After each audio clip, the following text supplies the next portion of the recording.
If you're a new parent and you have a baby or you have a baby on the way, you should be very, very aware of the types of foods and what is exactly in the foods that you're giving to your baby.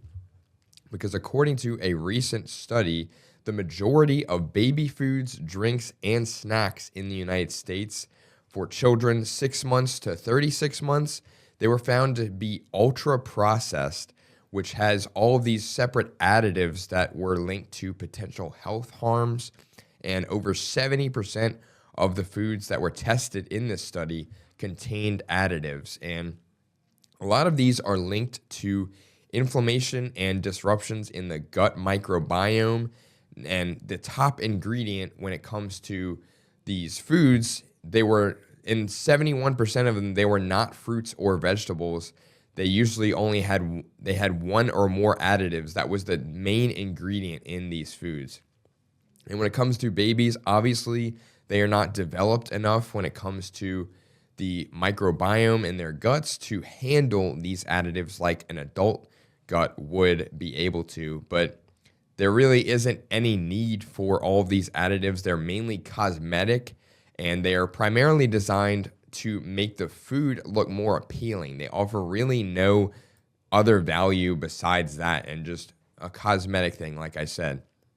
And when it comes to the foods that are tested in these studies, there are an equal number of foods in the study that were classified as ultra-processed foods, or UPFs for short. And these included animal and fish crackers, puffs, sweetened yogurts. These were the main culprits when it came to the ultra processing that was happening in these foods. And experts are saying that these manufacturers of the food are designing these ultra processed foods to be hyper palatable, which means it makes it very, very difficult to just have one if you're just eating a snack. If you've ever had animal crackers, even as an adult, they're still very, very addictive, and it's pretty much designed that way to not just be able to be satisfied with one. You want to just keep eating them. And these are all very, very highly, highly processed foods. And when it comes to children in the U.S., 62% of the foods eaten by an American child has been found to be ultra processed, according to the CDC. And, this is very, very alarming because food preferences usually begin within the first few years of babies' lives. So by eating all of these ultra-processed foods, they're essentially being trained and learning to prefer sugar and artificial flavors versus these natural, nutrient-dense foods that set the stage for a very healthy diet later on in life. And studies have shown that eating just 10% more calories per day from ultra-processed foods, which is just the equivalent of one serving, it can result in a 50% higher risk of cardiovascular disease-related deaths. And this also comes with a 55% greater chance of obesity and a 40% higher probability of developing type 2 diabetes. So be very, very mindful of what exactly you're putting in your body, and most importantly, what you're putting in your child's body, so that they are able to develop and grow in a healthy way that avoids ultra-processed foods as much as possible. And when it comes to these additives, like I was saying, that are being put into these foods, these includes preservatives, which primarily are used to resist mold and bacteria growth in the foods. And there's also what's known as emulsifiers that are added to keep incompatible ingredients from separating. Now, these include artificial colors and food dyes, fragrance or flavor enhancers. And they also work with anti-foaming, bulking, bleaching, gelling, and glazing agents. It's pretty much just used to keep these things that are typically not compatible with one another from separating in the food and kind of just looking bad. Again, goes back to the cosmetic thing that we were talking about, where it's mainly used to make the food look more appealing. That's really it when it comes to the additives. And when it comes to, these added sugars, the salt, and the fats that are added, again, it just makes it taste more appealing as well, which is, why kids are usually just get hooked on very, very sugary foods, because they taste better than your normal broccoli, Brussels sprouts. They don't want to eat any of that because it doesn't taste as good. But the study also found that 36% of these foods had synthetic flavor enhancers, and these have been heavily linked to gut inflammation, like we were talking about before.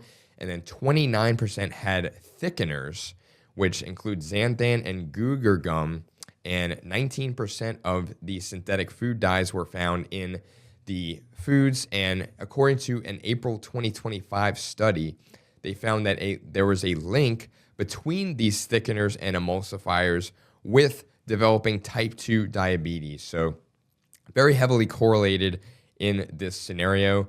And when it comes to these food dyes, they're normally petroleum based, and these have already been linked to behavioral issues aside from diet, can affect their behavior mentally.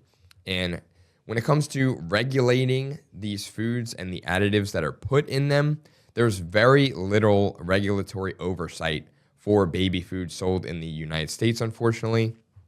And the American Association of Pediatricians have already called for urgently needed reforms to the FDA regulatory processes for these additives. They said this all the way back in 2018, and still really not much has been done since then to combat this. And when it comes to added sugar, this is a killer when it comes to people's diets, and when it comes to diabetes, obesity, everything that is diet related that can cause problems.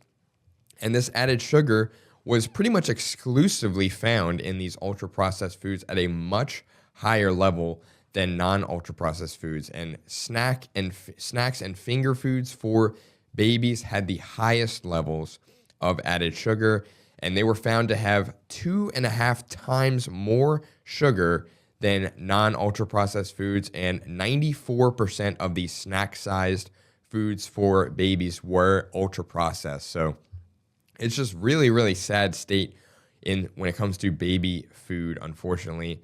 And baby food pouches, like little snack pouches or gummies, they were found to be one of the worst offenders when it comes to this, because they found that 50% of sugar that was consumed from infant foods as a whole comes from these little snack pouches.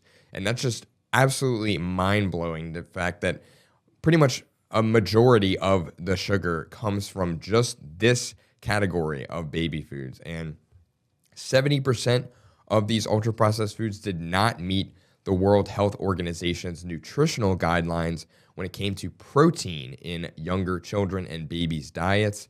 And 1 in every 5 of these foods contained salt levels that were above the suggested limits.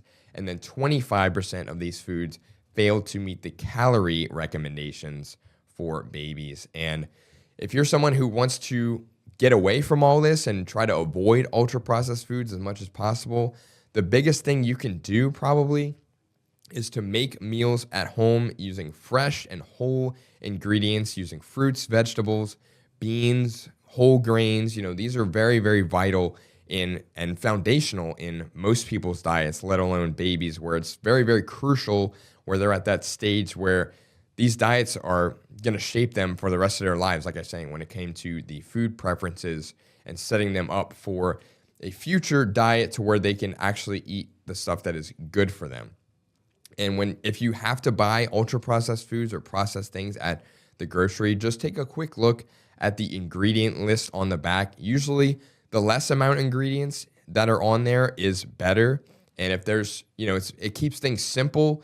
And if there's usually a lot of them, or a lot of them that you're not familiar with, it's usually best to try to avoid those if possible. But I get if you can't because of budgetary reasons, because, we've always seen that ultra processed foods like this and very cheap to make foods usually are affordable and unfortunately have all of these extra things in them to keep them available for on the shelves and everything.